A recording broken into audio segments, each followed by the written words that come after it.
معروف یوٹیوبر سعد الرحمان المعروف ڈکی بھائی نے 100 روز بعد خاموشی توڑ دی ہے۔ گرفتاری کے بعد پیش آنے والے حالات سے مداحوں کو آگاہ کیا۔ ڈکی بھائی نے 100 روزہ وقفے کے بعد یوٹیوب پر بھی واپسی کی ہے۔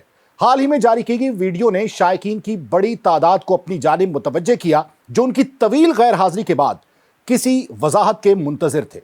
رہائی کے بعد پہلی بار سوشل میڈیا پلیٹ فارم پر اپنے بیان میں ڈکی بھائی نے جوئے کی ایپس کیس میں گرفتاری کے بعد گزرے دشوار ترین دنوں کا کھل کر ذکر کیا اور کئی بار آپ دیدہ بھی ہو گئے۔ انہوں نے بتایا کہ گزشتہ چند ماہ میرے لیے انتہائی کٹھن ثابت ہوئے، جس میں قانونی پیچیدگیاں، عوامی رد عمل اور شدید تنہائی جیسے چیلنجز شامل تھے۔ ڈکی بھائی کا یہ بھی کہنا تھا کہ حراست میں گزارا گیا وقت میری زندگی کا سب سے مشکل مرحلہ تھا، جہاں مجھے نیند کی کمی، شدید ذہنی دباؤ اور مستقبل کے خوف نے بے حد متاثر کیا۔ انہوں نے اعتراف کیا کہ اس دوران میری ذہنی اور جسمانی صحت بری طرح متاثر ہوئی، تاہم گھر واپسی نے مجھے نئی ہمت اور سکون عطا کیا ہے۔ ڈکی بھائی نے بتایا کہ NCCIA نے میرا 23 روزہ ریمانڈ لیا۔ میں نے ان کے پہلے 23 منٹ میں سب کچھ بتا دیا تھا، موبائل، لیپ ٹاپ اور تمام اکاؤنٹس کے پاس ورڈز دے دیے تھے، پھر بھی بری طرح تشدد کا نشانہ بنایا گیا۔ تعاون کے باوجود مجھ پر تشدد کیا گیا اور گالیاں تک دی گئیں۔ افواہوں پر بات کرتے ہوئے انہوں نے واضح کیا کہ سوشل میڈیا پر گردش کرنے والے کئی دعوے بے بنیاد تھے۔ خاموش رہنے کی وجہ ایک یہ بھی تھی کہ میں قانونی کارروائی کو متاثر نہیں کرنا چاہتا تھا، اس لیے مناسب وقت کا انتظار ضروری تھا۔ اب جبکہ قانونی مرحلہ مکمل ہو چکا تو میں نے اپنے مداحوں کو اصل صورتحال سے آگاہ کرنے کا فیصلہ کیا ہے۔ ڈکی بھائی نے اپنے چاہنے والوں کو یقین دلایا کہ میں دوبارہ کام کا آغاز کرنے کے لیے پرجوش ہوں، مزید لگن اور توانائی کے ساتھ نیا مواد بنانے اور آئندہ منصوبوں پر کام کرنے کے لیے تیار ہوں۔ وہ چیخ کے بولتے کہتا بول۔ میں نے کہا جی سر، میں صرف ویڈیوز بناتا ہوں، میں یوٹیوبر ہوں۔ ماں بہن کی گالیاں وہ دیتا رہتا ہے۔ اس نے میرے منہ پہ بہت زور کا تھپڑ لگایا۔ میں بالکل چپ ہو کے ایسے منہ نیچے کر کے کھڑا ہو گیا، تو کہتا منہ تے کر، منہ تے کر۔ ابھی میں نے منہ پر کیا نہیں تھا، وہ زور سے چیخ کے کہتا منہ تے کر۔ ابھی میں نے وہ منہ پر کیا ہی تھا، اس نے مجھے دوسرا تھپڑ لگایا۔ میں وہاں پہ بڑا ہیلپ لیس فیل کر رہا کہ یار میرے سے ایسا کیا ہو گیا۔ میں بھی یہ سوچ ہی رہا تھا، اس نے مجھے تیسرا تھپڑ لگایا۔ مجھے ماں بہن کی گالیاں دی جا رہا ہے، میں اپنا منہ نیچے کر کے کھڑا ہوا ہوں تو میرے تھپڑ ادھر لگتا ہے، پھر وہ کہتا منہ پر کر، پھر میرا تھپڑ ادھر لگتا ہے۔ وہ ماری گیا جب تک اس کا دل نہیں بھرا۔ میں نے تو گنے بھی نہیں ہے کہ اس نے مجھے تھپڑ کتنے مارے ہیں۔ پھر وہ مجھے کہتا کہ اپنی ٹانگیں بینڈ کر۔ میں نے اپنی ٹانگیں بینڈ کر لی۔ کہتا ہاتھ اوپر کر۔ میں نے اپنا ہاتھ اوپر کر لی۔ وہ گھر میں ایک ویڈیو کال لگاتا ہے جو ایک بچہ ریسیو کرتا ہے، جس کی ایسٹیمیٹڈ تقریباً ایج ہوگی 7 سال۔ ایک ہاتھ میں سگریٹ ہوتی ہے۔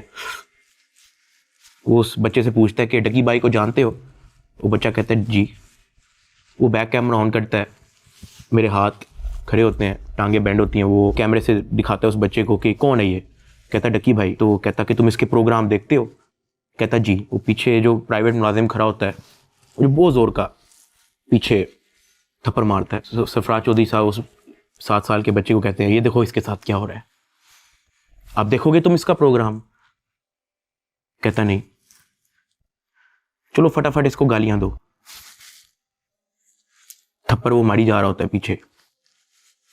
وہ ویڈیو کال پہ اس بچے کو دکھا رہا ہوتا ہے کہ یہ تم اس کے پروگرام دیکھتے ہو، اور یہ میں کیا بتاؤں یار۔ خیر میں تب بڑا ہیلپ لیس ہوتا ہوں، میں سمجھ نہیں آتی کہ میں کیا کروں اور کس طرح اس سے نکلوں۔ میں نے کیا کیا ایسا؟ خیر وہ سرفراز چودھری کہتا ہے کہ اس کو لے جاؤ، اس کی طریقے سے تفتیش کرو۔ جبکہ میں ڈے 1 کو آیا ہوں، میں سب کچھ، موبائل کا پاسورڈ، میں نے لیپ ٹاپ کے پاسورڈ، میں نے جی میل کے پاسورڈ، میں نے ایک چیز نہیں چھوڑی۔ مجھے آج جتنے آفیسرز تھے وہاں پہ، مجھے ایک آفیسر آ کے دکھا دے، بتا دے کہ ڈکی بھائی نے ہمیں یہ چیز نہیں تھی دی، اس لیے ہم نے مارا ہے، وہ تفتیش کے اندر اس جگہ کوآپریٹ نہیں تھا کر رہا، اس لیے ہم نے مارا ہے۔ ڈکی بھائی کی گرفتاری کے فوری بعد اسی پلیٹ فارم پر ہم نے ڈکی بھائی کو گرفتار کرنے والے ایڈیشنل ڈائریکٹر چودھری سرفراز کا تفصیلی پوڈ کاسٹ کیا، جس میں انہوں نے FIR میں لگے تمام الزامات کی توثیق کے ساتھ ساتھ منی لانڈرنگ اور دیگر سنگین الزامات کا ذکر کیا۔ انہوں نے بتایا کہ ان کی تفتیشی ٹیم عدالت میں جرائم کو ثابت کر کے رہے گی۔ ڈکی کے تمام اکاؤنٹس منجمد کر دیے گئے۔ انہوں نے بتایا کہ ان کی ٹیم پڑھی لکھی ہے، رشوت کا سوال ہی پیدا نہیں ہوتا، لیکن اب یہی پوری ٹیم کرپشن کی وجہ سے زیر حراست ہے۔ یاد رہے کہ یہ پوڈ کاسٹ NCCIA کی ٹیم کی گرفتاری سے پہلے کا ہے۔ مزید انہوں نے کیا کہا، آئیے دیکھتے ہیں۔ ڈکی بھائی ظاہر ہے اب پتہ چلا کہ یہ گیمبلنگ اور سب کچھ کرتے تھے، کیا لیتے تھے پروموشن کی؟ جو اب تک کی تحقیقات میں سامنے آیا ہے کہ یہ ایک گیملنگ پروگرام کا $10,000 سے لے کر $20,000 تک جو ان سے ہو، وہ ایک پروگرام چاہے 30 منٹ کا ہو 10 منٹ کا ہو، تو یہ ایک پروگرام کا اتنا چارج کرتے تھے، جو اب تک کی رپورٹ ہے ہمارے پاس انویسٹیگیشن. اور ان کے سارے اکاؤنٹس بھی منجمد کر دیے گئے ہیں؟ جی ان کے بھی کر دیے گئے ہیں، جو ان کے ساتھ کنیکٹڈ بلڈ ریلیشنز کے جو منی لانڈرنگ کے اندر امپورٹنٹ ہوتے ہیں کہ بے نامی دار نہ ہوں کہ اس کا پیسہ کہیں اس کے فیملی ممبر یا کوئی اور جو ان کے قریبی دوست ہیں ان کے اکاؤنٹس میں ریفلیکٹ ہو رہا ہو، تو ہم اس کو بھی اندر. روپ جتوئی مسز آف ڈکی بھائی، جب ان کو اریسٹ کیا تو کچھ لوگ انگلیاں اٹھانے لگے، اعتراض کرنے لگے کہ بیوی کا کیا قصور ہے، تو آج بتا دیں کیا قصور تھا ان کا. جو بھی ان کی مسز ہیں وہ وطن عزیز ہوا کی بیٹی ہے. پہلی بات، انہوں نے اگر کوئی کرائم کیا ہوتا تو وہ گرفتار ہوئی ہوتی، تو باہر کیسے ہیں؟ یہ خبر ہی جھوٹی ہے. نہ تو اس کو کسی نے گرفتار کیا، انہوں نے خود پروٹیکٹیو بیل کرائی، پروٹیکٹڈ نہیں کروائی، بیل بیفور اریسٹ کروائی، حفاظتی ضمانت کروائی. انہوں نے محسوس کیا کہ اگر ہم انہیں بلائیں گے تو وہ کوئی ہم ان کو گرفتار نہ کر لیں، تو وہ پروٹیکٹڈ بیل کروا کر اس نے ایجنسی کے سامنے خود کو سرنڈر کیا. ہمارے سوالات کے جوابات دیے، بلکہ وہ اپنی والدہ صاحبہ اور اپنے وکلا کے ساتھ تشریف لائی تھی. ان کے احترام میں ہم نے بھی بالکل، خواتین ہمارے پاس جو آفیسرز ہیں، جب بھی کسی خاتون کا ہم نے کوئی بھی انٹیروگیشن کرنا ہو، اسٹیٹمنٹ لینا ہو کسی خاتون کا، تو ہمارے پاس جو فیمیل آفیسرز ہیں، تو میری ایک پالیسی ہے کہ وہ عورت کی پریسٹیج کے لیے جو فیمیل آفیسر ہیں وہ ساتھ بیٹھیں یا وہ تفتیش ہی خود کریں.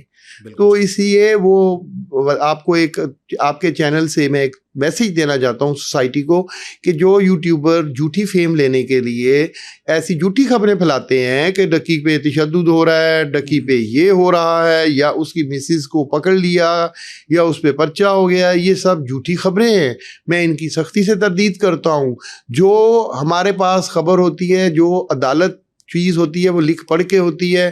جس کے خلاف ہم کارروائی کرتے ہیں وہ عدالت کے سامنے جا کر اس کو ہم سرنڈر کر دیتے ہیں اور کورٹ آف لا کے رحم و کرم پہ اس کو چھوڑ دیتے ہیں. اور جو ہمارا کیس ہوتا ہے، وہ چالان ہوتا ہے، وہ ہم سبمٹ کرتے ہیں. اچھا سر، ڈکی بھائی کے جو ریفرنسز ہیں، جو لنکس ہیں، یا ان کی گیمبلنگ کی کنیکٹیوٹی ہے، کیا اس میں کوئی انڈین آبجیکٹس بھی شامل ہیں یا فٹ پرنٹس آپ کو ملے کہ جو یا کھرا ملا جو انڈیا تک جاتا ہو؟ جی جائے گا، بہت اچھے سے جائے گا. وہ ابھی ہم اس چیز کو ڈسکلوز کرنا نہیں چاہتے جب تک ہم تحقیقات کی تہ تک نہ پہنچ جائیں.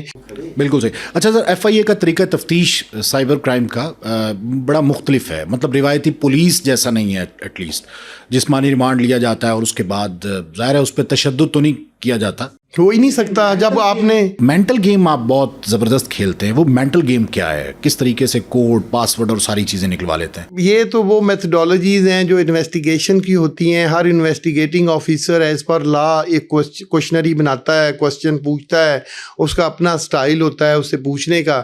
رہی بات یہ کہ ہمارا سٹائل ڈیفرنٹ کیوں ہے، وہ اس لیے ہے کہ ہمارا سب انسپیکٹر بھی minimum bachelor in computer science ہے، BScs، BSIT، BS soft where engineer, ایک اور وہ بھی BS آنر.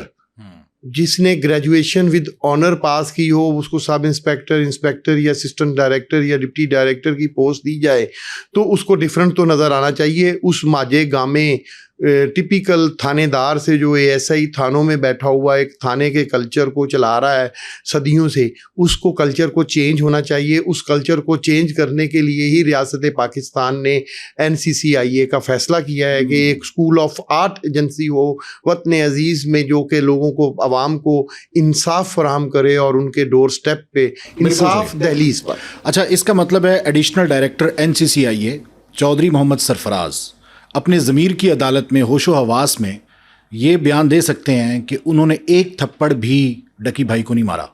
جی میں بالکل آپ کے کیمرہ کے توسط سے کہنا چاہتا ہوں کہ میری پوری انویسٹیگیشن ٹیم ڈیلی اسے انویسٹیگیٹ کرتی ہے. میں حلفاً کہہ سکتا ہوں کہ میرے کسی بندے نے کبھی اس کو کوئی تشدد نہیں کیا، بلکہ اسے تمام ملزمان کے ساتھ. ہمارے پاس تو اتنے ہینیس کرائم کے ملزمان آتے ہیں جنہیں دیکھ کے بندے کو گھن آتی ہے. فار ایگزامپل توہین قرآن پاک کے ملزمان ہوتے ہیں بلاسفیمی کے اندر، جو نعوذ باللہ معاذ اللہ قرآن مجید فرقان حمید پر آفٹر غلاظت پھینکتے ہیں, انہیں شرم بھی نہیں آتی, انہیں پتہ ہے کہ انہیں سزائے موت ہونی ہے, پھر وہ کیسز کے ملزمان میری اسی حوالات میں ہوتے ہیں, ان کا ڈی این اے کروایا جاتا ہے اس کتاب کے صفحے پہ جو غلاظت ہوتی ہے, اور وہ ڈی این اے میچ ہوتا ہے. میں نمبر آف کیسز آپ کو بتا سکتا ہوں جو کورٹ آف لاء میں چل رہے ہیں. ہم نے تو کبھی ان ملزموں پہ ہاتھ نہیں اٹھایا, ہمارا مینڈیٹ ہی نہیں بنتا, ہمیں جذباتی ہونا بنتا ہی نہیں ہے, ہمیں قانون اور ایک جو دائرہ ہے اس میں باؤنڈ کیا گیا ہے, قانون کے دائرے میں سے نکل نہیں سکتے. میں ابھی آپ کی آنکھوں میں نمی دیکھ رہا ہوں جو میں نے ایک سینیریو سائبر کرائم کا بتایا کہ ہم پچھلے کئی سالوں سے بلاسفیمیئر اور جو یہ الومناٹی 555 اس طرح کے جو شیطان گروپ ہیں ان کے اگینسٹ بھی ہم بہت سخت کارروائی کر رہے ہیں. سینکڑوں ملزمان اس طرح کے کرائم میں پورے پاکستان میں اب تک NCCIA نے گرفتار کیے ہیں, اور انہیں کیفر کردار کے پہنچانے کے لیے کورٹ آف لاء میں چلان پٹ اپ کیے ہیں, ان کے لیے ہم ایویڈنس دے رہے ہیں.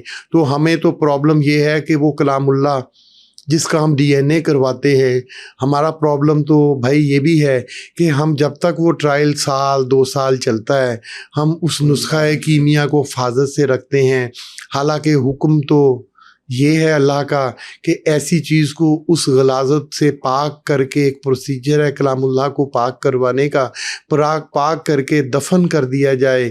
تو ہم تو اس اتنے بڑے مطلب کہنے کا کہ دکھ اور تکلیف کے ساتھ اس ایویڈنس کو سالہ سال ساتھ لے کر چلتے ہیں, پریزرو کر کے کہ کرمنل کو سزا ملے, کورٹ آف لاء میں اس کو ریلیف نہ ملے. ہم تو میں نے تو یہ honourable Lahore high court Lahore سے ایک لکھ پڑھ کے درخواست کی تھی کہ ہمیں اجازت دی جائے کہ یہ کلام اللہ کو ہم دفن کر دیں, پاک کر کے غسل فرما کے قرآن پاک کا اس کو دفن کر دیں. لیکن ابھی تک اس کا کوئی ڈیسیژن نہیں آیا.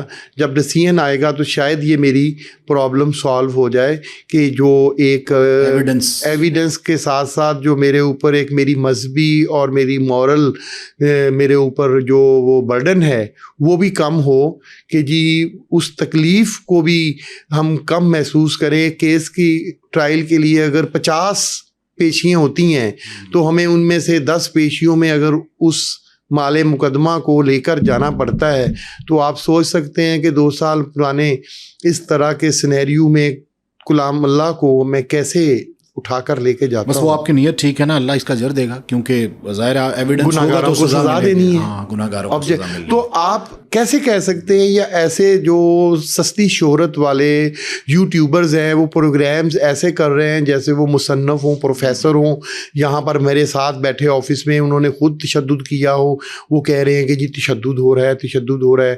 آپ کے چینل سے, آپ کے پروگرام کے توسط سے ایسے بے شرموں کو میں خبردار کرنا چاہتا ہوں کہ فیک نیوز مت پھیلائیں, جھوٹی خبریں مت پھیلائیں. آپ نے NCCIA یا اس وطن عزیز کی کسی بھی ریاست کے ادارے کو تو جواب دہ ہونا ہی ہے, لیکن خدا کی قسم جب آپ لوگ اللہ تبارک تعالیٰ کے سامنے پیش ہوں گے, اللہ کے حضور پیش ہوں گے, تو وہاں اپنے اس جھوٹ, اس غلاظت کا کیا جواب دیں گے؟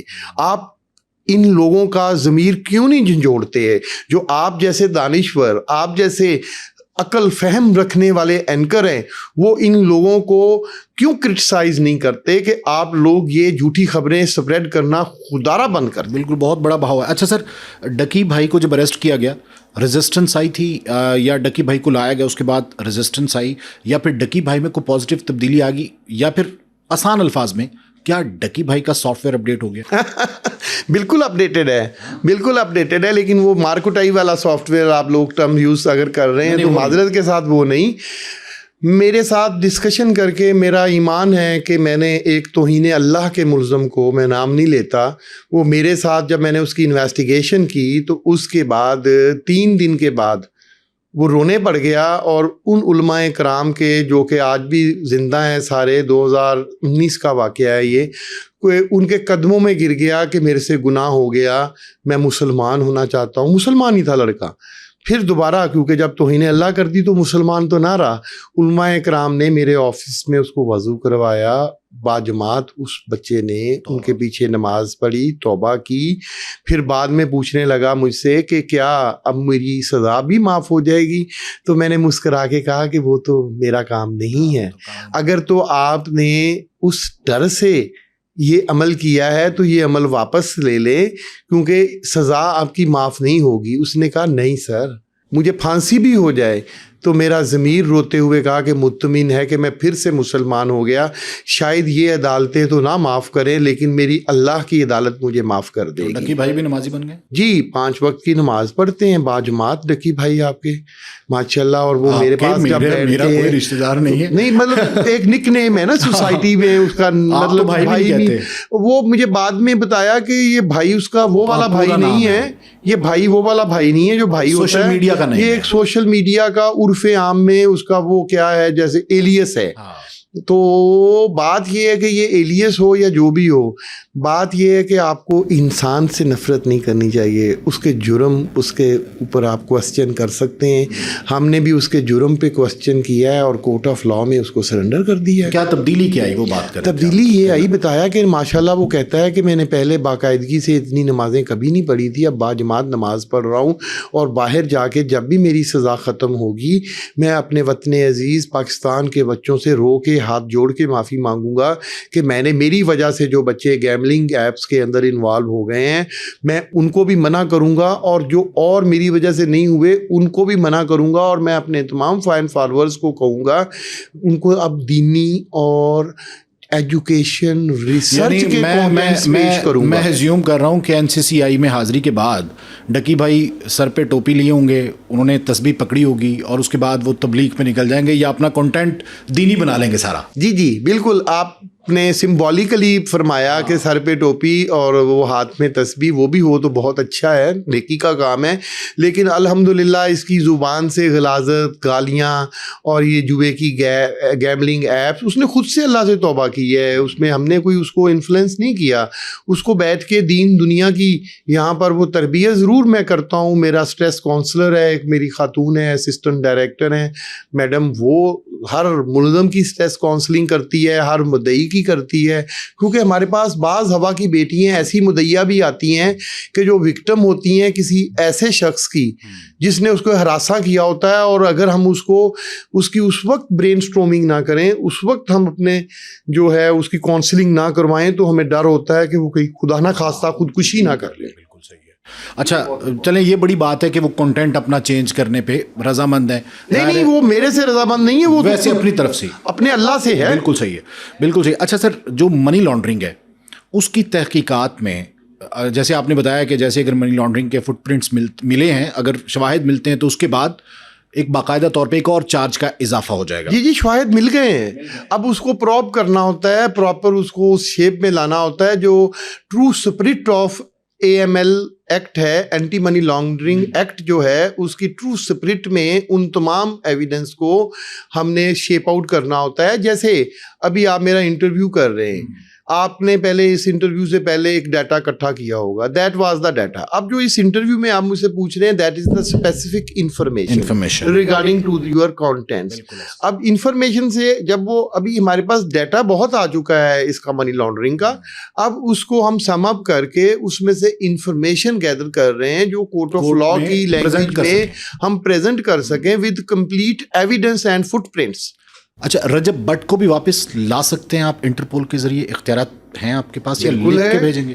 بالکل ہے، اختیارات لائیں گے اسے بھی، اگر وہ نہیں آ کر اپنے آپ کو کورٹ کے سامنے سرنڈر کرتا اور ریاست کے ادارے NCCIA کے سامنے خود کو سرنڈر نہیں کرتا تو ڈیفینٹ قانون ہمیں اجازت دیتا ہے کہ ہم اس پہ FIR کاٹیں گے، ہم انٹرپول کے تھرو اس کا کمپلیٹ پروسیجر کریں گے، اور جس بھی کنٹری میں ہوگا جو بھی ہیں ان کو پاکستان واپس آنا پڑے گا، ہم لے کے آئیں گے، انہیں جواب دینا ہوگا ریاست کے سامنے۔ آپ عوام کے بچوں کے ہیروز پہ ہاتھ ڈال رہے ہیں۔ نہیں عوام کے بچوں کے ہیروز یہ لوگ نہیں تھے، وہ کہتے ہیں نا کہ جسے جانتا تھا میں زندگی وہ تو میرا وہم و خیال تھا۔ عوام کے بچوں کے ہیروز آپ جیسے لوگ ہیں، آپ جیسے لوگ ہیں، دانشور ہیں، منصور علی خان جیسے لوگ ہیں، جاوید چودھری جیسے لوگ ہیں، ڈاکٹر عفان جیسے لوگ ہیں جو پازیٹیو، عبدالستار ایدی، وہ تو خیر وہ تو ہیروز ہونے چاہیے، عبدالستار ایدی ہونا چاہیے. ہمارے بچے بہت خوبصورت بات کی، جب آپ بچے تھے، ہم بچے تھے، ہم سے کوئی پوچھتا تھا بڑے ہو کے کیا بنو گے، کوئی کہتا تھا میں پائلٹ بنوں گا، کوئی کہتا تھا میں ڈاکٹر بنوں گا، کوئی بولتا میں انجینئر بنوں گا. انفارچونیٹلی ان جیسے جو یوٹیوبرز ہیں یا انفلوئنسر ہیں، وہ اپنی فیم لے کے لوگوں کو اپنے پیچھے لگا کے اب وہ یکدم مطلب کہنے کا کہ ان کو گیمبلنگ، گیمز اور کرائم سکھائیں گے، ان کو قتل و غارت سکھائیں گے، اسلحے کی نمائش کر کے دکھائیں گے، آپس میں فیک لڑائیاں کر کے ڈھینگا مشتی کر کے دکھائیں گے. وہ کانٹینٹس ہوتے ہیں، وہ فیک لڑائی ہوتی ہیں، یا باکسنگ کر کے، اور وہ بچے ان کو ہیروز بنا لیتے ہیں. بچوں کو پتہ ہی نہیں ہے نہ تو ان میں کوئی اسپائڈر مین ہے، نہ کوئی اور ہے، یہ سب رنگ بازی ہے. بچہ اب کہتا ہے ڈاکٹر انجینئر نہیں، میں نے یوٹیوبر بننا ہے. اب آئے نا میرے سامنے جو بڑے بڑے دعوے کرتے تھے، بڑے بڑے اسلحے لہراتے تھے، جو وطن عزیز میں بڑی بدماشی کرتے تھے، یوٹیوب کے اوپر بچوں کو بدماشی گندی باتیں سکھاتے تھے، اب سکھائیں نا.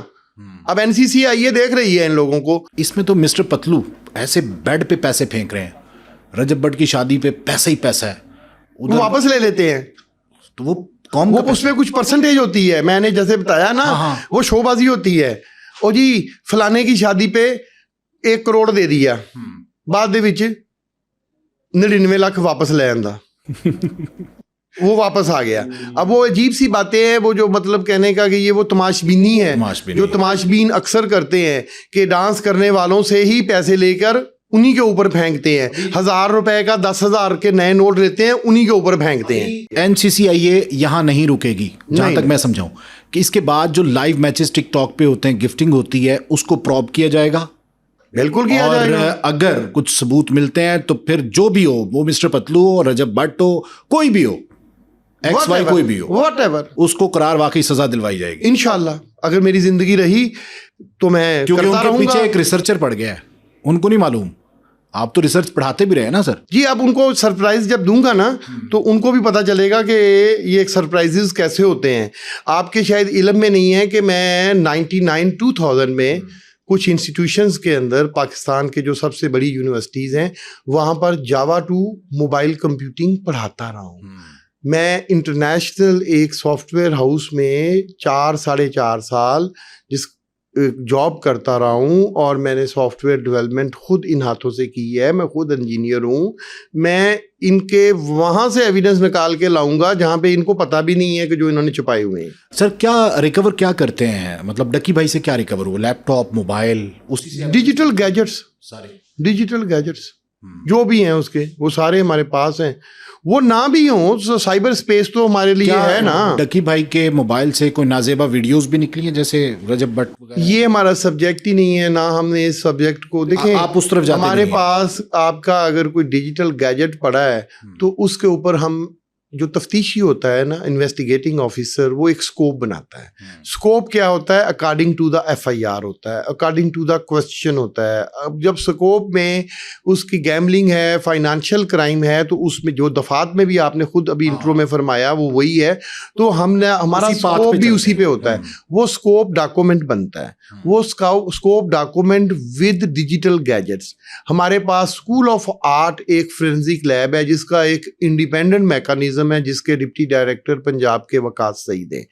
ہم ان کو بھیجتے ہیں وہ سکوپ، پوری ٹیکنیکل رپورٹ ہوتی ہے، پوری ٹیکنیکل سکوپ، اسے سکوپ لیٹر کہتے ہیں. وہ ایک سکوپ لیٹر ہم اس کو بھیجتے ہیں. تو وہ جو ہماری فورینزک کی مشینیں ہیں جو ریاست پاکستان نے کروڑوں روپیہ انویسٹ کر کے ہمیں دی ہوئی ہیں، اس کے اوپر کروڑوں روپیہ ہی انویسٹ کر کے ہمارے وہ انجینئرز ہیں جو فورینزک ایکسپرٹس ہیں، جو باہر سے ٹرینڈ ہیں، ان میں سے بہت زیادہ لوگ، اور وہ پھر اس میں سے اسی کے دائرے میں رہتے ہیں. کسی کی پرائیویسی، کسی کی پرسنل چیزیں کبھی 2008 سے لے کر آج تک، جب ہم سائبر کرائم سرکل FIA کا پارٹ تھے، اب اسی سال ہم انڈیپینڈنٹ ایجنسی بن گئے، till start to till date not a single example کسی انسان کے موبائل سے، میرے آفس میں سے اس کا پرائیویٹ ڈیٹا لیک ہوا ہو جو کیس ریلیونٹ نہ ہو. بالکل صحیح، بالکل صحیح ہے. اچھا سر، رجب بٹ کی بھی بات ہو گئی، ڈکی بھائی کی بھی، ٹک ٹاکرز کی بھی بات ہو گئی. سر ظاہر ہے آپ کی سائبر پیٹرولنگ بھی جاری ہوتی ہے ہم یہ سمجھتے ہیں کہ ہمیں واچ نہیں کیا جا رہا. اگر سوشل میڈیا پہ ہیں, یہ عوام دیکھ رہی ہے, لوگ سمجھتے ہیں کہ واچ نہیں کیا جا رہا, حالانکہ سائبر پیٹرولنگ تو آپ کی جاری ہے جی. اور ڈیسک بنے ہوئے ہیں. وقار الدین سید ڈائریکٹر جنرل NCCIA جب وہ سائبر کرائم میں بھی تھے تو ان کی طرف سے ایک نوٹیفیکیشن ہے جو آپ فرما رہے ہیں, میں آپ کی بات کو ڈبل انڈوز کرتا ہوں کہ ایک باقاعدہ نوٹیفیکیشن ہے سائبر پیٹرولنگ کی ٹیم کا. ایک لارج سائبر پیٹرولنگ کی ٹیم ہے پورے پاکستان میں under the command of the director general, جو ریگولر بیسس کے اوپر سائبر پیٹرولنگ, سائبر سرچ کر رہی ہے. ایسے جو بھی کانٹینٹس ہوتے ہیں وہ باقاعدہ رپورٹ ہوتے ہیں, ان کی فائلنگ ہوتی ہے. آپ اپنی ناظرین کو, اس عوام کو یہ بات بتا دیں کہ آپ اگر سمجھ رہے ہیں کہ آپ کو کوئی نہیں دیکھ رہا تو آج آپ اپنی عوام کو بتا دیں کہ نہیں, ایسا نہیں ہے. NCCIA watching you. ناظرین, ہم نے ڈکی بھائی کی وکیل بیرسٹر امرت کو اپنے پوڈ کاسٹ میں دعوت دی. بیرسٹر امرت نے کسی بھی قسم کے تشدد کی نہ تائید اور نہ ہی تردید کی. اس کے ساتھ ساتھ بیرسٹر امرت کا یہ ضرور کہنا تھا کہ ڈکی بھائی کی انویسٹیگیشن ٹیم کے لوگ اروپ جتوئی سے رشوت کی ڈیمانڈ کرتے رہے, اور اس کے ساتھ ساتھ 60 لاکھ روپے بذریعہ کیش اور اس کے ساتھ ساتھ بذریعہ چیک 30 لاکھ روپے انہوں نے وصول کیے. ٹاؤٹس درمیان میں موجود رہے اور انہوں نے یہ بھی بتایا کہ کس کے ذریعے رابطہ ہوا اور کس دن پیسے دیے گئے. دوسری جانب ڈکی بھائی مسلسل الزامات یہ لگا رہے ہیں کہ ان پر تشدد کیا گیا ہے. سوشل میڈیا پہ آپ کے چرچے ہیں کہ ڈکی بھائی کو آپ باہر لے کے آ گئی ہیں. اللہ نے عزت ڈکی دی بھائی ہے. باہر آ گئے ہیں, بالکل صحیح. ہمارا پوڈ کاسٹ بھی 2-3 دن اس لیے لیٹ ہوا کہ آپ وہاں بزی تھی. اچھی بات ہے. مطلب مجھے لگ رہا تھا کہ NCCI سو پرسنل ود ڈکی بھائی, مطلب اتنا زیادہ پرسنل نہیں ہونا چاہیے. میں نے خود انٹرویو کیا, بہت سے لوگوں نے کیا, تو اس میں وہ کہتے تھے کہ انہوں نے بچے بگاڑ دیے, سرفراز صاحب کہتے تھے, اور وہ تو ایسے لگتا تھا جیسے مطلب ان کی پوری ٹیم فرشتہ ہے. وہ بھی بعد میں ثابت ہو, اس پہ آتے ہیں. اب مجھے یہ بتا دیں عوام کے لیے کہ یہ 100 دن پہلے ریجیکٹ ہوئی ہے نا بیل, تو اگر بیل ریجیکٹ ہوتی ہے, عام فہم آدمی یہ سمجھتا ہے کہ چالان میں جان ہے, ریکوری ہو رہی ہے اور کچھ رہ گئی ہے. کچھ ریکور ہوا ان کے پاس؟ سر میں آپ کو جیسے ابھی بتا رہی ہوں کہ انہوں نے جو فزیکل لیا ہی تھا نا, وہ اسی لیے اسی ٹائم پہ لیا تھا کیونکہ اپیرنٹلی وہ کچھ اس میں سے ریکور کرنا چاہتے تھے. جو انہوں نے ان سے لیے, جو ان کا لیپ ٹاپ لیا, جو انہوں نے ان کی وائف کے فونز لیے, جو انہوں نے ان کے فونز لیے, وہ ان کے پاس آج ٹو ڈیٹ تک ہیں, موجود ہیں, اور انہوں نے اس میں سے کچھ بھی پیش نہیں کیا. کوئی چیز سر وہ چیز پیش کی جو انہوں نے چالان میں درج کی ہوئی تھی, لیکن وہ تو تب سے 17 اگست سے چل رہی ہے. اس کے بعد مزید اس میں ایڈیشنل چیزیں نہیں آئی, بس آئیو ٹائم لیتے رہے ہیں, پتہ نہیں کس چیز کے لیے. اچھا, قانون کیا کہتا ہے کہ اتنا ٹائم دیا جانا چاہیے؟ میں نے تو دیکھا ہے پروسیکیوشن کو کہا جاتا ہے کہ بھائی اس کے بعد ریمانڈ نہیں ملے گا. سر آپ بالکل صحیح کہہ رہے ہیں, اور اس میں ایسا ہی ہونا چاہیے, لیکن the thing is that there are certain cases, جیسے کچھ ایسے کرائمز ہوتے ہیں سر جو نئے آئے ہوئے ہوتے ہیں یا جن کے اوپر نیا کام ہو رہا تھا. میں آپ کو ایک چھوٹی سی ایگزامپل دیتی ہوں. حتیٰ کہ جو آپ کا پیکا کا ایکٹ ہے نا, اس میں بھی 2025 کے بعد یہ جو جنوری سے پہلے تھا نا, جو اوفینسز درج بھی کیے گئے ہیں, جو ان پہ لگائے بھی گئے ہیں, جو شکیں لگائی گئی ہیں, وہ اس سے پہلے بیلیبل اوفینسز تھیں. یعنی کہ اگر دیکھا جائے تو اس میں تو شاید ان کو bail as a write off grant immediately ہو جانی تھی. 2025 جنوری کے بعد ان کو نان بیلیبل بنایا گیا ہے. اور حالانکہ جو یہ چیزیں, ویسے میں آپ کی نالج کے لیے ایک بات بتا رہی ہوں, جو یہ چیز جو اپیرنٹلی جو ویڈیو کلیمز کی جا رہی ہیں وہ 2025 سے پہلے کی جا رہی ہیں, ان پہ یہ لاگو نہیں ہوتا, بالکل نہیں ہوتا. یہ بھی ہم نے آرگیو کرنا ہے, دس از اے ریٹروسپیکٹو لا. یعنی ٹائم بارڈ کا فائدہ ہوگا. ریٹروسپیکٹو جو قانون آپ بعد میں امپلیمنٹ کرتے ہو, اور جو چیزیں پہلے ماضی میں ہوئی ہوتی ہیں, یہ بھی چیز ہے. لیکن یہ مجھے اب میں نے بتا دیا آپ کو کہ this is also going to be a trial. پتہ چل گیا کہ آپ آرگو کیا کرنے والے کورٹ میں. جی, لائر بنی ڈکی بھائی کی, کس نے رابطہ کیا آپ سے, کون آیا آپ کے پاس؟ اروپ جتوئی آئیں؟ جی سر, پہلے ہم لوگوں نے اروپ کا ہی کیس فائل کیا تھا جو انہوں نے NCCI کے خلاف کیا ہوا ہے. ہم لوگ اسی کو ہی کنٹیسٹ کر رہے تھے.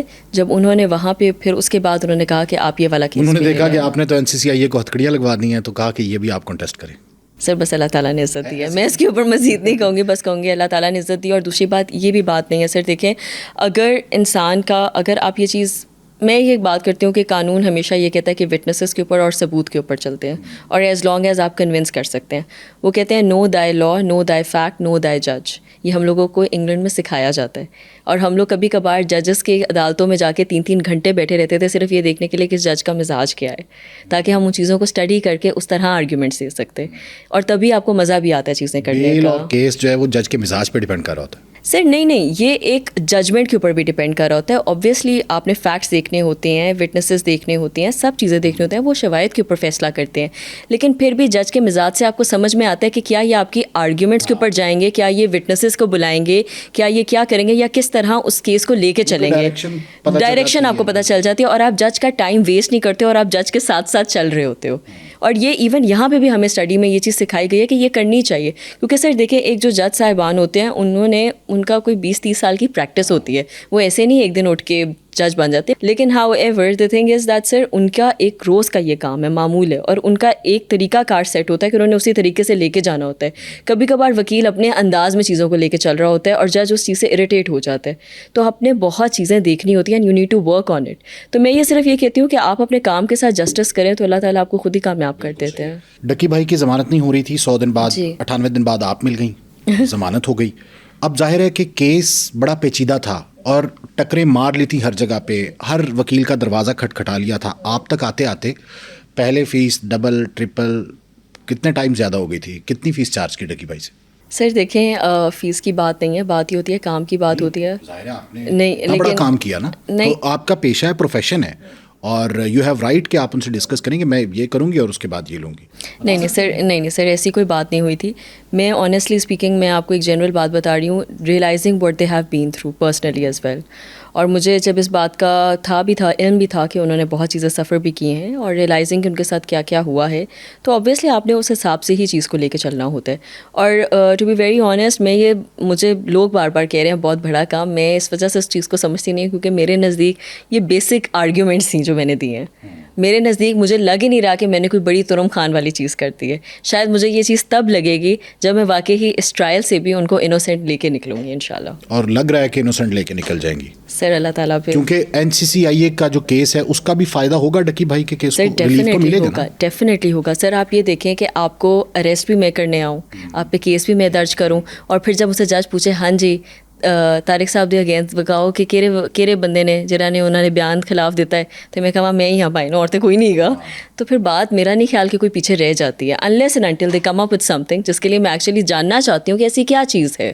میں دیکھنا چاہتی ہوں, میں خود بھی بڑا کیوریس ہوں کہ میں دیکھنا چاہتی ہوں کہ ایسی کیا چیز ہے, کیونکہ ابھی تک ہمارے سامنے تو سر سیدھی سی بات ہے کچھ ایسی چیز نہیں آئی. اچھا میڈم یہ بتائیں کہ عروب جتوئی کے کیس میں کیا ہوا تھا؟ اس میں تو برائبری بھی لی گئی, اس میں تو بدعنوانی ہے, کرپشن ہے, اختیارات کا ناجائز استعمال بھی ہے. جی سر. اس کیس کا آپ پورا پرسپیکٹو بتائیں, سمجھائیں ہمیں کہ کیا ہوا تھا سارا معاملہ. سر میں آپ کو اس میں بھی لے کے چلوں گی, کیونکہ اس میں بھی ٹو بی ویری آنیسٹ ہم شروع میں اس میں بھی نہیں تھے, ہم اس میں بھی لاسٹ اسٹیجز میں ہی آئے ہیں. اور اس میں بھی اگر میں آپ کو بتاؤں تو جب ان کے ریمانڈز لینے تھے ہم تب آئے ہیں. اس سے پہلے جو انہوں نے درج کر لیا تھا اس پہ ہم لوگ نہیں موجود تھے. ٹھیک ہے. جب ہم لوگوں نے ان لوگوں کے, جس میں شعیب ریاض صاحب تھے, جن میں مزید اور بھی لوگ ہیں, سلمان تھے, زرار صاحب ہیں, اور بھی بیشتر لوگ ہیں, 7 لوگ ہیں جو کہ دے have been arrested and in this respect, اور وہ ابھی تک جوڈیشل بیل پہ ہیں. وہ فزیکل 11 دن کے لیے رہے, ہم لوگ ہی ان کا 11 دن کا فزیکل کنٹیسٹ کرتے رہے, جس میں آئیو نے ان کے خلاف, جو کہ FIA سے تھے, انہوں نے ان کے خلاف بہت زیادہ شواہد دیے. انہوں نے خالی وہی 90 لاکھ نہیں بتائے جو انہوں نے عروب سے ریکور کیے, یا انہوں نے, ہم لوگوں نے ان کو ریکور کرا کے دیے, یا انہوں نے ایز اے رشوت لیے.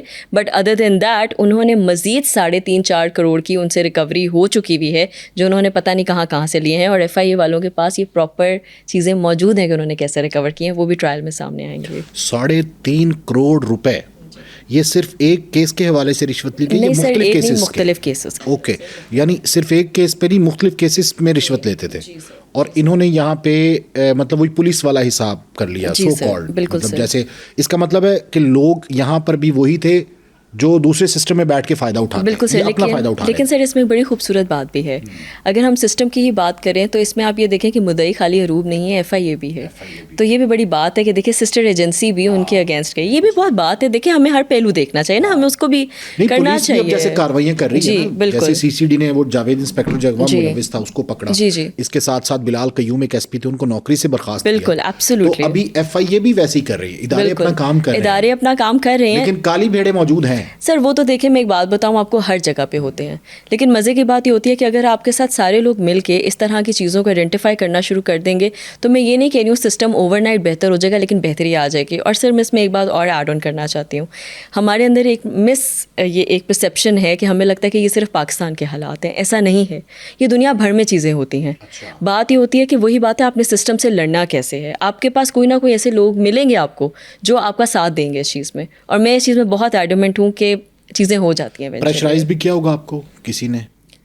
نہیں سر, پریشرائز تو کسی نے نہیں کیا. نہیں بالکل ایسی کوئی بات نہیں ہے, مجھے کوئی پریشر نہیں آیا, اور میں ویسے بھی اگر آئی بھی تو میں لیتی نہیں ہوں, میں بہت دلیر انسان ہوں. اچھا جی. اچھا, مجھے ایک سالڈ آنسر چاہیے اس بات کا, کیونکہ عوام جاننا چاہتی ہے کہ عدالت نے جی کئی بار ڈکی بھائی کی ضمانت ریجیکٹ کی جی, اور ایک جج نے تو معذرت بھی کی سننے سے. جی جی. کیوں؟ سر دیکھیں مجھے نہیں پتا اس بات کا ویسے اتنا ہوا کیوں بن رہا ہے. ٹو بی ویری آنیسٹ میں آپ کو ایک بات بتا دوں, کسی عام بندے کے معاملے میں یہ شاید ایک معمول کنسیڈر ہوتا. اس کا ریزن میں آپ کو بتاتی ہوں. سر نچلی عدالتوں میں اٹس اے تھنگ کہ جب آرگیومنٹس آپ دے رہے ہوتے ہو تو کبھی کبھار وہ کہتے ہیں کہ ان کو مزید اس چیز کے اندر ٹائم چاہیے. دوسری جو پروسیکیوشن کہتی ہے کہ ہم نے اس بات پہ چیزیں کرنی ہے. دیکھیں نا سر, دوسرے اینڈ میں ایک گورنمنٹ کا ادارہ ہے, وہ ادارہ کہہ رہا ہے کہ ہمیں ٹائم چاہیے, ہم نے مزید اس چیز میں کرنا ہے. بیل تو جب انہوں نے 22 دن بعد وہ فزیکل تو دیکھے نا ان کا چلا اتنی دیر, جو کہ آبویس ہی بات ہے ایک عام انسان سے زیادہ چلا. بیل کے لیے تو انہوں نے تب درج کرنا تھا نا جب انہوں نے جوڈیشل ہونا تھا. تو جوڈیشل کے وہ اگلے دن بیل اگر درج اپلائی کر دیتے ہیں تو ہو سکتا ہے نچلی والی عدالت کہہ دے, ایک منٹ, کہ نچلی والی عدالت کہہ دے کہ جی ابھی آپ 3-4 دن ان کو مزید جوڈیشل میں رکھیں, شاید کوئی چیز سامنے آ جائے. دوسری عدالت کہہ دیں چلیں آپ اس کو 3-4 دن رکھیں, شاید مزید سامنے چیز آ جائے. یہ تو ایک جج کا اختیارات ہیں اور وہ اس کو استعمال کر سکتے ہیں, اس میں کسی قسم کی کوئی پابندی نہیں ہے. لیکن اگین کتنی ٹائم لمٹ ہونی چاہیے اور کتنی نہیں ہونی چاہیے, یہ ظاہری سی بات ہے, آپ کے پاس ایک تعین ہونا چاہیے. لیکن ہاؤ ایور اس طرح کے کرائمس میں کیونکہ کبھی کبھار میں نے آپ کو بتایا کہ جو نئے آئے ہوئے ہوتے ہیں ان میں ججز کو بھی تھوڑا ہوتا ہے کہ شاید یہ ایک الیکٹرانک چیز ہے تو اس کو شاید ڈسکوری میں میموز تیار کرتے بنتے کرتے ٹائم لگے گا, تو چلیں آپ یہ ٹائم لے لیں. تو اگین یہ ججز کا اختیار ہے, وہ کر سکتے ہیں. جہاں تک بات رہی کسی کی کیس نہ سننے کا ریزن, سر ہائی کورٹ میں ایسا, اور میں آپ کو ایک بات بتاؤں, یہ روز ہو رہا ہوتا ہے. وہ ہمارے سامنے کبھی کبھار چیز آ جاتی ہے تو ہمیں لگتا ہے کہ ایسا کیوں ہو گیا, وہ اختیار ہے, وہ کر سکتے ہیں, بالکل یہ کر سکتے ہیں. کوئی ججز کے ریمارکس آپ کو یاد ہیں ڈکی بھائی کیس کے حوالے سے؟ اتنی دفعہ پیش ہوئی ہیں آپ, کوئی ریمارکس یاد ہیں ان کے؟ سر آپ بیل ریجیکٹ کرنے کے پوچھ رہے ہیں؟ بیل ہونے کے, بیل ریجیکٹ. سر بیل ہونے کے تو آبویسلی مجھے یاد ہے, وہ تو میں نے ہی کرائی, وہ تو مجھے پتہ ہے. ریجیکٹ ہونے کے سر کیونکہ اس ٹائم پہ دوسرے وکیل تھے, لیکن ظاہر ہے ہم نے وہ بیلیں پڑھی ہیں, ہمیں ریزن پتہ ہے, ہمیں ریزنس پتہ ہیں. سر نچلی والی عدالتوں میں جو ہم لوگوں کا یہ جب ریجیکٹ ہوئی تھی سب سے پہلے والے کورٹ سے, میجسٹریٹ کورٹ سے, اس کا ریزن انہوں نے یہ دیا تھا کہ انہوں نے کہا تھا that he is a big influencer, جو آپ کو سرفراز صاحب نے بھی بتایا, تو ان کا بہت زیادہ امپیکٹ ہے لوگوں کے اوپر. ہینس ابھی ہم مزید ٹائم چاہتے ہیں کہ آئی او کے پاس ہو, اور وہ اگر انویسٹیگیشنس اپنی کنڈکٹ کرنا چاہتے ہیں تو وہ کر لیں, اور اگر انہوں نے کچھ ان سے ریکور کرنا ہے تو کر لیں. اس وجہ سے ہم ان کو بیل گرانٹ نہیں کر رہے. جو اگلی جو ایڈیشنل سیشن جج کے پاس آیا انہوں نے بھی اپنے ملتے جلتے ریزنس ہی دیے, کیونکہ ان کو بھی یہ لگتا ایگزیکٹلی. اب سر کبھی کبھار یہ بھی ہوتا ہے کہ دیکھیں ججز بھی بیچارے خدا نہیں ہوتے ہیں, وہ بھی ظاہری سی بات ہے روز کا کام دیکھ رہے ہوتے ہیں, انہوں نے دونوں پارٹیز کو دیکھنا ہوتا ہے. تو جب وہ ایک دفعہ کام دیکھ رہے ہوتے ہیں تو پھر وہ دیکھتے ہیں کہ اچھا چلو اگر دوسرے کو ٹائم چاہیے تو وہ کر لیں. اب میں آپ کو ایک بات بتاتی ہوں, ہم نے بھی تو 11 دن لٹرلی اس لیول کے, اس درجے کے لوگوں کا فزیکل ہونے دیا, تو وہی جج نے ہمیں گرانٹ کیا نا. تو انہوں نے کیوں کیا؟ کیونکہ انہوں نے کہا ٹھیک ہے آپ لوگ کام کریں. حالانکہ ان کو پتا تھا دوسرے اینڈ میں ایف آئی اے موجود ہے, وہ اپنا کام زیادہ ڈیلیجنٹلی کر سکتے ہیں اور ان کو اتنا ٹائم نہیں لگے گا, لیکن انہوں نے پھر بھی ٹائم دیا. تو سر بیل کے بھی نا کچھ نکات ہوتے ہیں جو اپنے حساب سے چلتے ہیں, اور وہ جب ہو جاتی ہے تو بلکہ جس پارٹی کا زیادہ دیر ہوا ہوتا ہے اس کو زیادہ ایج ملتا ہے کہ بھائی آپ کے پاس اتنا ٹائم تھا تو آپ نے کیا نکالا ہے پھر ہماری. بالکل ایبسلیوٹلی. جہاں تک بات رہی سر کہ ابھی آپ یہ بات کہہ رہے ہیں کہ ہم نے بیل میں آرگیو کیا, بڑی سمپل سی ہم لوگوں نے باتیں آرگیو کی جس کو کوئی بھی وکیل پڑھ کے جائے یا اسٹڈی کر کے جائے تو وہ کر لیتا. ان میں ہم نے سمپل ایک بات بتائی کہ ہمیں یہ ایک نان بیلیبل آفینس ضرور ہے, لیکن یہ ایک پروہیبٹری آفینس نہیں ہے, نان پروہیبٹری آفینس ہے. نان پروہیبٹری آفینس کے اندر سپریم کورٹ کی ججمنٹس موجود ہے جہاں پہ اگر میکسیمم سزا 7 سال کی ہے اور منیمم سزا کو دیکھا جائے گا. منیمم سزا وہ آلریڈی کاٹ چکے ہوئے ہیں, تو ہینس ان کو بیل گرانٹ ہونی ہی ہونی تھی.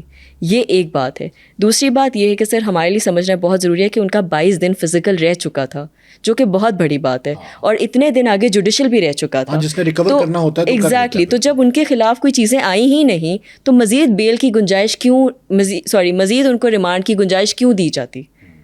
تو یہ 3-4 بیسک باتیں تھیں, اور جج دیکھے سر ان کا یہ روز کا کام ہے. ابھی الیکٹرانک گیجٹس کون سے ہیں, ڈیوائسز کون سی ہیں جو ابھی بھی این سی سی آئی کی سر ان کے آئی فونز ان کے پاس ہیں, ان کے پاس اب وہ ایک پورا ایک ریکوری میمو تھا میرے پاس, اب وہ میں تو وہ پھر پڑھنے بیٹھ جاؤں گی, لیکن اس میں there are lot of thing. ان کا لیپ ٹاپ موجود ہے, ان کے کارڈز موجود ہیں, کریڈٹ کارڈز موجود ہیں, ان کے اس میں والیٹ موجود ہے, اس میں ان کی وائف کے فونز دونوں موجود ہیں. اچھا, وائف کے فون بھی نہیں دیے گئے؟ نہیں, وہ بھی دونوں ان کے پاس ہی ہیں, سب کچھ ان کے پاس. اچھا, نوٹس دیا گیا تھا ڈکی بھائی کو, سب ہوا؟ سر آپ نے بہت اچھا سوال پوچھا ہے, and I am so glad that you raise this question.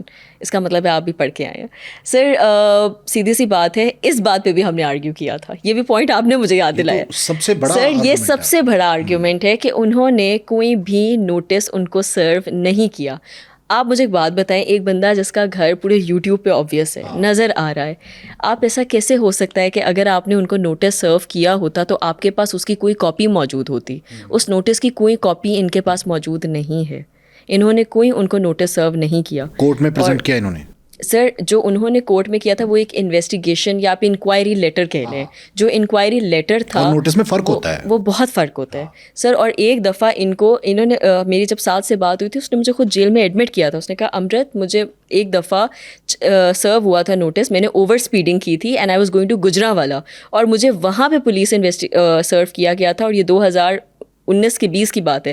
انہوں نے کہا کہ میں وہاں پہ گیا تھا کہ میں نے انہیں کہا تھا کہ بھائی ہاں جی مجھ سے اوور اسپیڈنگ ہو گئی تھی تو یہ پیسے ہیں, یہ کیا. تو کہتے ہیں اگر مجھے یہ پہلے کرتے یا بتاتے تو میں ایٹ لیسٹ آ کے ان کو جواب تو دیتا نا کیا ہے اور کیسے نہیں ہے. مجھے تو کوئی نوٹس نہیں سرو کیا گیا. اچھا, نوٹس بھی ایک نہیں دیا جاتا, میں کہا 3 نوٹس. جی سر بالکل, ایبسلیوٹلی. ایک نوٹس کے بعد این سی سی آئی یہ کاروائی نہیں کر سکتی. بالکل, لیکن اپیرنٹلی وہ نوٹس بھی نہیں تھا, وہ ایک انکوائری تھی جو کہ گاڈ نوز کہ انہوں نے کہاں سرو کی, کیسے کی, کیا تھا اس میں, کسی کو کچھ نہیں پتا. اور سر میں ویسے جنرلی آپ کو بتا رہی ہوں, نوٹسز سرو کرنے کے بھی بڑے طریقے ہوتے ہیں. آپ نے اگر کسی تک نہیں میسج پہنچانا نا, تو آپ چاہیں تو آپ نہ بھی پہنچائیں, اور آپ یہ بات دعویٰ کر سکتے ہیں کہ ہاں جی ہم نے نوٹس سرو کیا تھا. جیسے سمن آتے ہیں عدالتوں سے. بالکل, ایبسلیوٹلی. ٹھیک ہے, نوٹس کوئی سرو نہیں ہوا, یہ بہت بڑا گراؤنڈ ہے آپ کا. بالکل صحیح ہے. اچھا, جو باقی نوٹسز سرو ہوئے, مطلب ڈکی بھائی کیس کے بعد انہوں نے رجب بٹ کو نوٹس دیے, ندیم نانی والا ایک یوٹیوبر بنا, بہت سے ہیں سسٹرولوجی سر, مجھے اتنے زیادہ ہیں, مجھے قسم سے آدھے زیادہ تو مجھے پتہ بھی نہیں ہے. تو کیا ان سے بھی کوئی مالی فوائد حاصل کیے گئے؟ سر دیکھیں, ابھی تک تو ہمارے علم میں کوئی ایسی بات نہیں ہے, تو اس وجہ سے میں اتنی بڑی ایکوزیشن کسی پہ نہیں لگاؤں گی, اور نہ ہماری نالج میں اس چیز کی ہے.